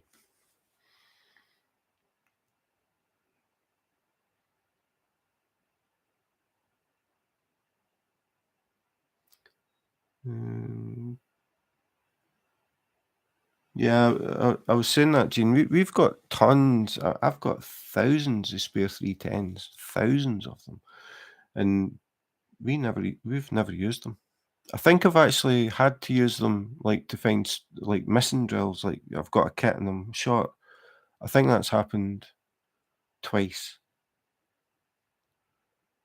After saying that, I've actually got one that I didn't check that I had everything. I just did an unboxing, put all the stuff in the freezer bag like I do, put the drills and the key in the freezer bag, and I'll get around to it eventually. And one day I was doing something and I went to go and do a video about something and thought, oh yeah, that one's a good one because it's got loads of 310. So I found the bag, opened it up, and I found out I had no 310 and I was meant to have 26 bags or something. So it was thousands of drills out. And I contacted the company because I thought it was like a year after I'd bought it. And I thought, I don't know if they'll cover this or not. So I emailed them and just said, look, I did an unboxing and I never checked. I just wondered, um, would you replace them or would I need to like buy them? And they never replied. So the thing is, I've got thousands of black, so I've got enough to cover it. Even 26 bags, I've got more than enough to cover that. But then I was curious about that, and then I started looking at things, and I realised that some companies only give so many, like 30 days, a 30-day.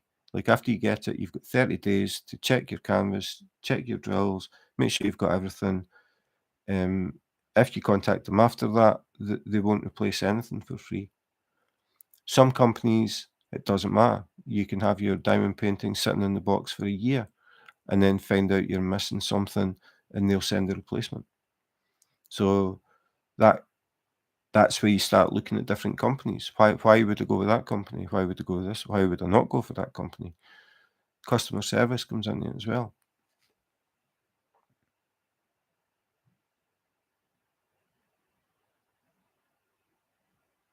Yeah, I think most people normally probably start with an A4. I did, and Tammy did. And then we bought spare A4s because we knew that the connectors were flimsy. Then I found out about the magnetic cables. So we ended up with two light pads that we never used. The spares, we're never going to use them because we moved up to A2s. So I've got spare light pads sitting about that I'm going to use for videos. I've got stuff I want to do.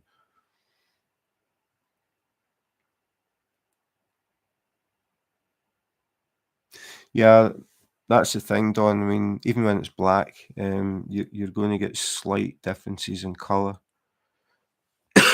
That's always going to be the issue. But I mean, normally it's only a few that you need because it's only a few drills that you're short. In my case, it's thousands, but I'm going to be using them from the spares. So yeah, I don't know. Thinking about it, I've just lumped everything in. If it's square black or round black, they just go in separate bags. I didn't separate them per company. But I am going to do it with these because they are shinier than any other drills. So I'm going to have them separate. DAC 310 new and keep that bag for Diamond Art Club new stuff.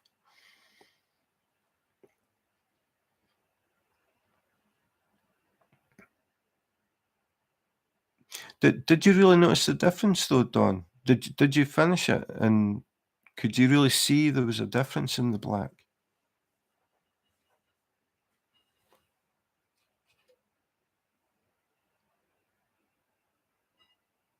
Ah, okay, that sounds nice, Jean.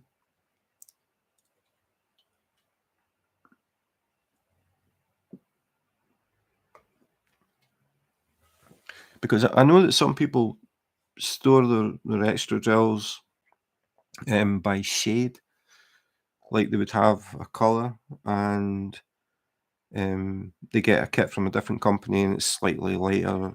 From another company, it's slightly darker. So they've got like, I'll pick a number, 758. So they've got 758A, 758B, C. Like if they notice a difference, they'll put them as sort of subgroups. I never did that.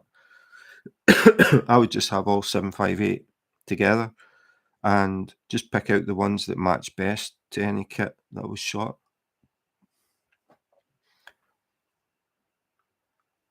Again, I think I've only had to do that twice, and twice I never really had any issue with it not fitting in because it was like a few drills sort of scattered. It wasn't like a clump of the same colour, it was just like random.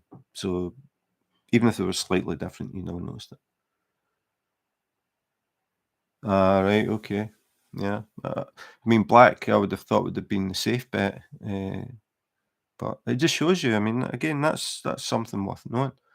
And people can learn from your experience that even black isn't always black. But it's quite surprising. I mean, I'm quite surprised that it was like very noticeable. So it just shows you the variation.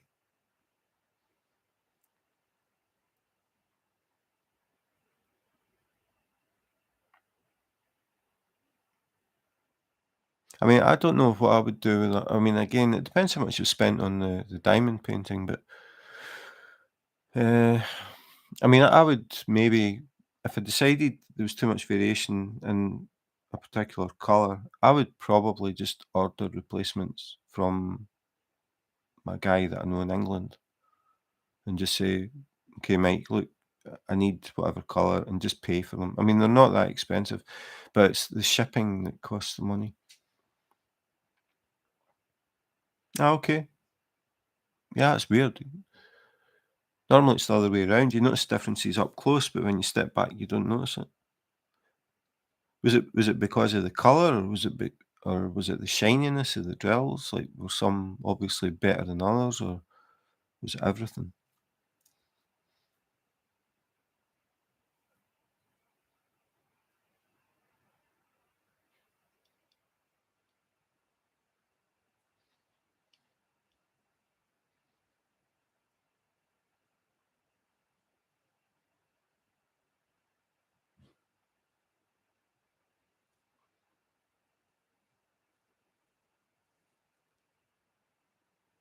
I've totally stopped. I'm sitting here just reading comments, just trying to make sure I never missed anything.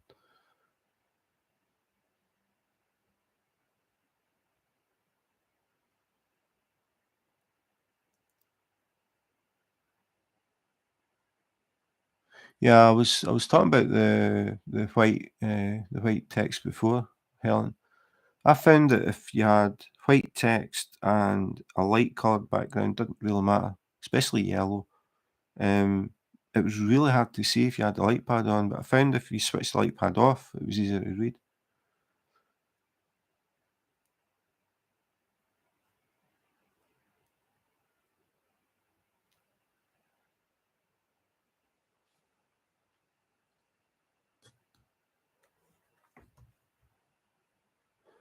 There was a patch of about one one fifth once I drew away the usable draws.